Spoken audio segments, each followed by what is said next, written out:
Is your car heater costing you extra miles? It's not what you think. Brought to you by Maruti Suzuki's Factful Fridays. The truth is that this is a classic myth.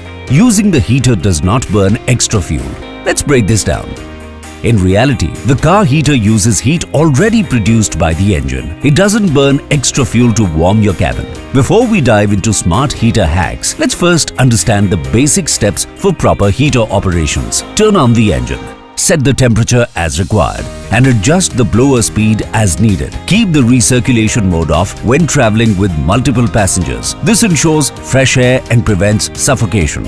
For manual AC controls, turn on the engine. Switch on the blower, set fan speed as needed. Adjust the temperature knob to the red zone.